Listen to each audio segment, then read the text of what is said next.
సంప్రదాయాల్ని కాపాడడం కోసం జీవితాన్ని త్యాగాలు చేశారు. అలాంటి వారిని మరొక్కసారి మనస్ఫూర్తిగా అభినందించడం మనందరి బాధ్యత. ఈరోజు ఇక్కడికి వచ్చినప్పుడు ఇక్కడి క్షేత్రంలో హరే కృష్ణ గోకుల క్షేత్రం ఇప్పుడే అనంత శేషస్థాపన చేశాం. ఒక మంచి వెంకటేశ్వర స్వామి దేవాలయం. ఇది కూడా ఈ ప్రాంతంలోనే ఒక ప్రతిష్టాత్మకమైన నిర్మాణం జరుగుతుంది. 216 అడుగుల ప్రధాన గోపురం ఇది. ఈ గోపురంలో మనం చూస్తే వెంకటేశ్వర స్వామి రాధాకృష్ణ దేవాలయం నిర్మించడం కోసం తలపెట్టారు. 150 కోట్ల రూపాయల వ్యయంతో ఈ దేవాలయాన్ని నిర్మాణం చేయబోతున్నారు. అయితే ఇక్కడ మనందరూ కూడా గుర్తుపెట్టుకోవాల్సింది, ఇది ఒక ఆధ్యాత్మిక కేంద్రం, సామాజిక సాంస్కృతి కేంద్రం కావాలని మనస్ఫూర్తిగా ఆకాంక్షిస్తున్నా. నాకు అనిపిస్తుంది, ప్రార్థనాలయాలు ఏ మతమైనా కావచ్చు కానీ ఇవి కానీ లేకపోతే ఇప్పుండే జైళ్లు చాలవు. నేరాలు ఘోరాలు విపరీతంగా పెరిగిపోతాయి. ఇంకొక పక్క హాస్పిటల్ కూడా చాలవు. చాలా మెంటల్ హాస్పిటల్ కూడా కట్టాలి అప్పుడు, మామూలు హాస్పిటలే కాదు. అలాంటిది ఒక ధర్మాన్ని కాపాడడం కోసం మనందరికి కూడా ఒక విశ్వాసం కల్పించే వ్యవస్థ ఉండడం మన అదృష్టం. ఎప్పుడు కూడా మీరు ఒకటి గుర్తుపెట్టుకోవాలి, ఈ ప్రపంచాన్ని నడిపించేది ఒక నమ్మకం. చాలా మంది సైంటిస్టులు ఉన్నారు, చాలా మంది డాక్టర్లు ఉన్నారు, చాలా మంది పారిశ్రామికవేత్తలు ఉన్నారు, చాలా మంది జడ్జెస్ ఉన్నారు, జ్యుడిషియరీ ఉంది. కానీ ఏ పని చేసినా 2 నిమిషాలు దేవుణ్ణి తలుచుకొని నేను చేసింది న్యాయం ధర్మం అని ముందుకు పోతున్నారు. కాబట్టి ఈ రోజు మనకందరికీ ధర్మం జరుగుతా ఉందని చెప్పి కూడా నేను మీకు తెలియజేస్తున్నా. అది నమ్మకం. ఓసారి అనిపిస్తుంది, ఇస్రో శాస్త్రవేత్తలు ఈ రాకెట్ లాంచ్ చేసి ఇవన్నీ చేస్తా ఉంటే వాళ్ళు నేరుగా దేవుని దగ్గరికి పోయి ముందు దేవుడికి నమస్కారం పెట్టుకుని ప్రార్థనలు చేసి తర్వాత ఇనాగ్రేషన్కి వెళ్లే పరిస్థితి ఉంది. ప్రపంచాన్ని నడిపించేది మనకు తెలియని శక్తి. ఆ శక్తి దేవుడి రూపంలో మనందరం కూడా కొలుస్తున్నామని చెప్పి కూడా నేను మీకు తెలియజేసుకుంటున్నా. ఇక్కడ హరే కృష్ణ మూవ్మెంట్ అయితే చాలా వరకు పెద్ద ఎత్తున ఇంకొక కార్యక్రమానికి కూడా దేవుని సేవే కాకుండా మాధవ సేవ కూడా, మానవ సేవ కూడా. ఈరోజు ఉత్తరప్రదేశ్ బృందావన్లో 100 ఎకరాల్లో ప్రపంచంలో అతి పెద్దయిన 700 అడుగులు కృష్ణుడి దేవాలయం ఉంది. దేశ విదేశాల నుంచి చాలా మంది అక్కడికి రావడం ఇవన్నీ జరుగుతున్నాయి. అదే సమయంలో ఇక్కడ వచ్చేది చూస్తే 6.5 ఎకరాల్లో కడుతున్నారు.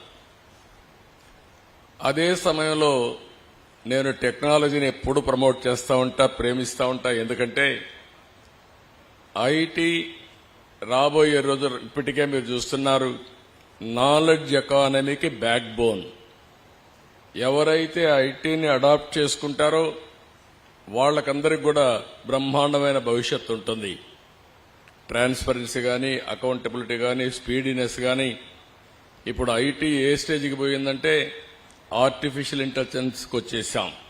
ఏఆర్కి వెళ్ళిపోయిన తర్వాత ఈవెన్ ఆర్డినరీ పర్సన్ కూడా ఎక్స్ట్రాడినరీగా ప్రవర్తించడానికి అవకాశాలు ఉన్నాయి.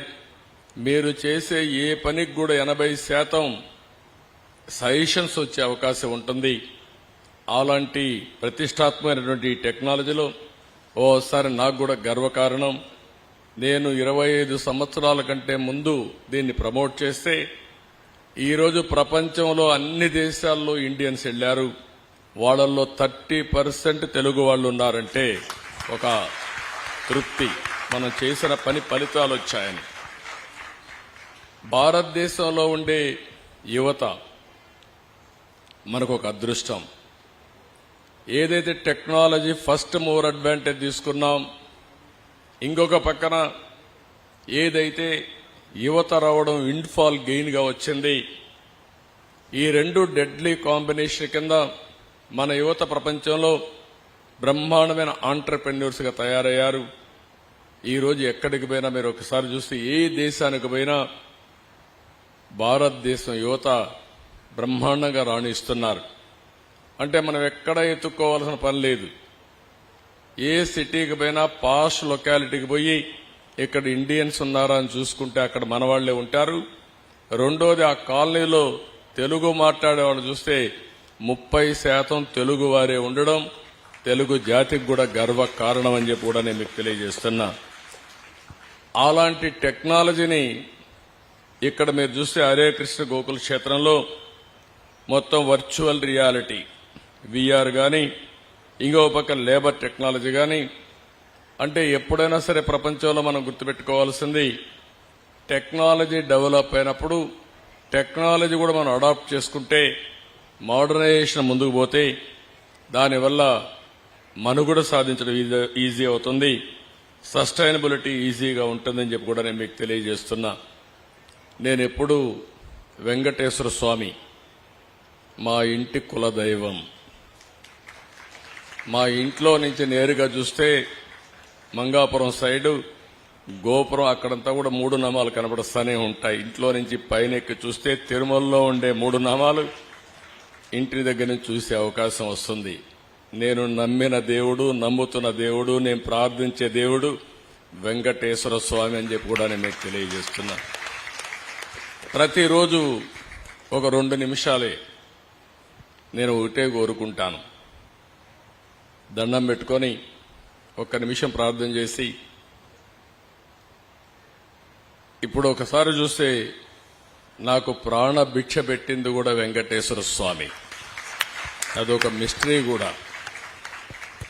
2003లో నా మీద 23 క్లేమోర్ మైన్స్ ని బ్లాస్ట్ చేస్తే సాక్షాత్తు వెంకటేశ్వర స్వామి నాకు ప్రాణభిక్ష పెట్టాడు. ఏదో చెయ్యాలని ఆ రోజు నన్ను కాపాడాడు. అలాంటి వెంకటేశ్వర స్వామిని నేను ప్రార్థించేది, నాకు శక్తి, సామర్థ్యాన్ని, తెలివితేటలు ఇవ్వండి. ప్రపంచంలోనే తెలుగు జాతి నెంబర్ 1 జాతిగా ఉండడానికి ఆశీర్వదించండి. ప్రపంచంలోని ఇండియన్స్ అందరూ కూడా గ్లోబల్ సర్వీసెస్ అంటే ప్రపంచంలో ఉండే ప్రజలకు సేవలు అందించే అవకాశాన్ని కల్పించండి.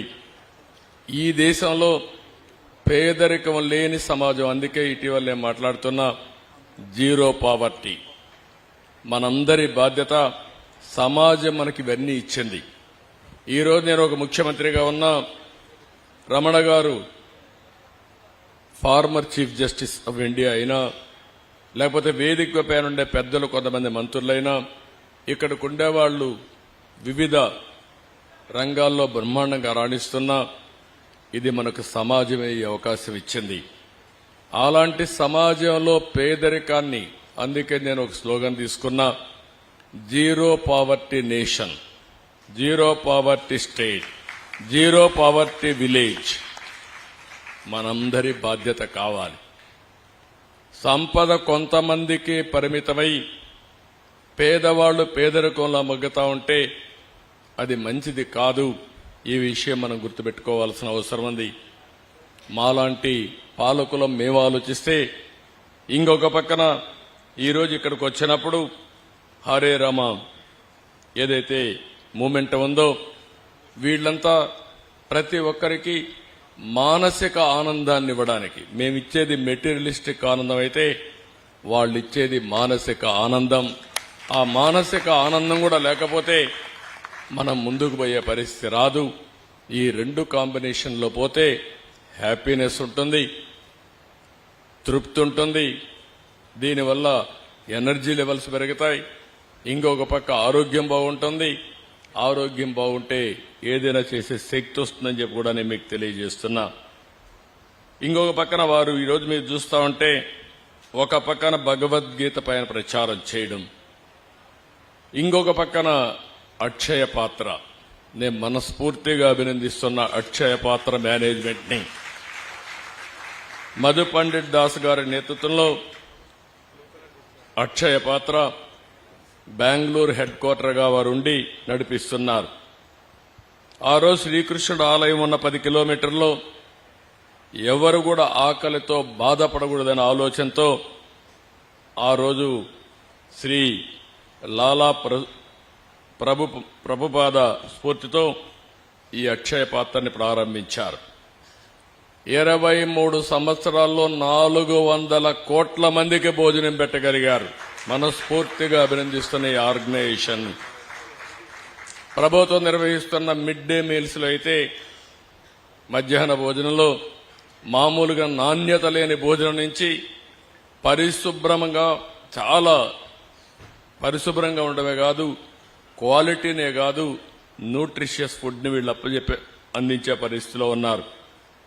ఇంకొక పక్క ఒక్క రోజున మనం అంటాం అన్నదానం అన్నింటికంటే మహాదానం. అలాంటి అన్నదానంలో 22 లక్షల మందికి ప్రతిరోజు అక్షయ పాత్ర ద్వారా అన్నం పెట్టే పరిస్థితిలో ఉన్నారు.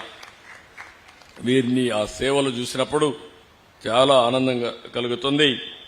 వీళ్ళు ఉన్నప్పుడు నేను చూశాను, ఇక్కడ కృష్ణా పుష్కరాలు పెట్టినప్పుడు దగ్గర ఒక 3 లక్షల మందికి భోజనం పెట్టే పరిస్థితికి వచ్చారు.